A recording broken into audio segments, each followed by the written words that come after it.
कहानी की शुरुआत पन्ना के शहर से होती है, जहाँ हर रोज कोई ना कोई बुरा काम, दहशत, लोगों का मरना, भ्रष्टाचार, हर तरफ पाप फैल रहा होता है। जो ये सब करवा रहा होता है वो इस शहर से दूर एक अंधेरी गुफा में अपनी माँ के साथ पन्ना के शहर पर राज करने का सपना देख रहा होता है, जिसका नाम मार्केश होता है। एक अंधेरी रात जंगल में देवदत्त नामक सन्यासी को आकाश से एक भविष्यवाणी सुनाई देती है, जो इस बढ़ रहे पाप का नाश करने के लिए दुनिया में अवतार लेने वाले मसीहा की देखभाल, उसकी परवरिश करने की बात कहता है। उसकी बेटी एक बच्चे को जन्म देगी, जिसके बाद बहुत सारी रहस्यमय घटनाएं घटेंगी। ये सुनकर देवदत्त अपनी बेटी को लेने के लिए शहर जाता है और उसे आश्रम लेकर आता है, जहां वो अपने नाती की परवरिश इस आश्रम में अच्छे से कर पाए। धीरे धीरे वक्त बीतता है और वो बच्चा जन्म लेता है। आसमान में 7 सितारे एक दिशा में आने लगती हैं। ऐसा पहले कभी नहीं हुआ। उसके पापा प्रोफेसर कपूर उसे लेने आती हैं, लेकिन देवदत्त कहता है कि ये 21 साल तक मेरे पास रहेगा, क्योंकि ये कोई आम बच्चा नहीं है और 21 साल पूरे होने के बाद इसके साथ कोई घटना घटेगी। वो घटना क्या होगी इस बारे में किसी को नहीं पता। इस तरह 21 साल बीत जाते हैं और वो बच्चा बड़ा हो जाता है, जिसका नाम करण रखा जाता है। उसके पिता उसे लेने के लिए आते हैं और वो सब पन्ना के शहर की तरफ चल पड़ते हैं।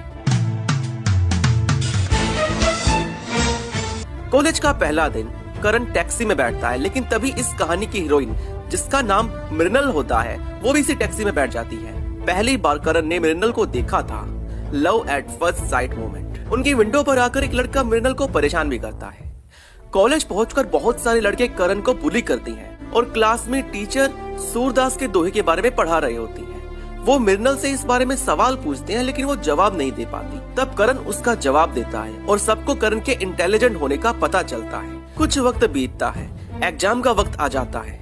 कॉलेज के कुछ लड़के क्वेश्चन पेपर चुराती हैं। करण उन्हें देख लेता है और वो प्रिंसिपल से उनकी शिकायत करता है। प्रिंसिपल उन्हें स्कूल से निकाल देते हैं और यहाँ करण का एग्जाम अच्छा जाता है। लेकिन कॉलेज के बाहर वही लड़के करण को पकड़ लेती हैं और उसे बुरी तरह मारती हैं। हॉस्पिटल में करण का इलाज चल रहा होता है और यही हमारा पहला एपिसोड खत्म हो जाता है।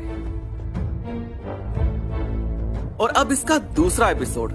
आज करण का जन्मदिन था और यही उसकी मौत का दिन भी बन गया। हॉस्पिटल में उसके पापा उसे देखने के लिए आते हैं। वो मर चुका होता है। ये सब देख गुस्से में देवदत्त बाहर आकाश की तरफ देखते हुए भगवान से गुहार लगाते हैं कि क्या इसी दिन के लिए उन्होंने इतना सब किया कि एक दिन उन्हें अपने बच्चे की अर्थी अपने कंधों पर ढोनी पड़े। तभी आकाशवाणी उसे अपना काम करने के लिए कहती है, अपना कर्म करने के लिए कहती है। करण को एक अलग जगह पर ले जाया जाता है, जहाँ देवदत्त अपना ध्यान लगाते हुए उस आकाशवाणी के कहने के अनुसार अपना कर्म करते हैं। करण लेटा हुआ होता है। 7 सितारे चमकते हैं। आसमान से एक रोशनी निकलती है जो करण में समा जाती है और करण वापस जिंदा हो जाता है। यही वो घटना होती है जो 21 साल बाद घटनी होती है। और अब करण कोई मामूली इंसान नहीं रह गया, वो बहुत सारी शक्तियों का मालिक बन गया था। पन्ना के शहर का सुपर हीरो बन गया था। अगली सुबह करण उठता है। उसका हाथ अलार्म क्लॉक बंद करने के लिए उठता तो है, लेकिन वो टूट जाती है। कॉलेज में एक लड़का उसे धक्का देता है, लेकिन वो खुद ही दूर हवा में उड़ जाता है। क्लास में मृणाल के साथ बात करते वो दीवार के आर पार देखने लगता है। घर आकर उसे समुद्र किनारे बैठकर उसे दूर दूर की आवाजें सुनाई देती हैं। वो अपने नाना के पास जाता है और उन्हें ये सब समझाता है, ये सब घटनाएं बताता है। साफ जाहिर था कि करण में अब शक्तियां आ गई थी। उसके नाना कहते हैं बड़ी ताकत के साथ बड़ी जिम्मेदारियां भी आती हैं और उसे ये सब संभालना सीखना होगा। आगे वो कुछ गुंडों को भगाता है। एक स्ट्रीट फाइटिंग में हिस्सा लेकर उसे जीतता है।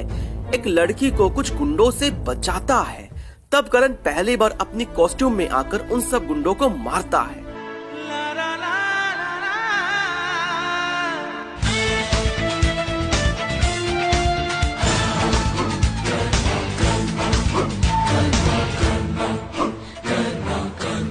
उस लड़की को बचाता है। एपिसोड के अंत में वो अपने नाना से पूछता है कि मैं ही क्यों चुना गया हूँ इस दुनिया को बचाने के लिए, कोई और भी तो हो सकता है।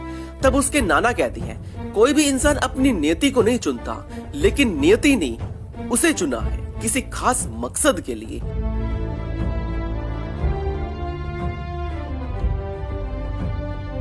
और हमारा दूसरा एपिसोड भी यही खत्म हो जाता है। तो दोस्तों, अगर आप इसकी तीसरे और चौथे एपिसोड की कहानी भी जानना चाहते हैं तो मुझे कमेंट में बता सकती हैं। मिलते हैं अगले वीडियो में।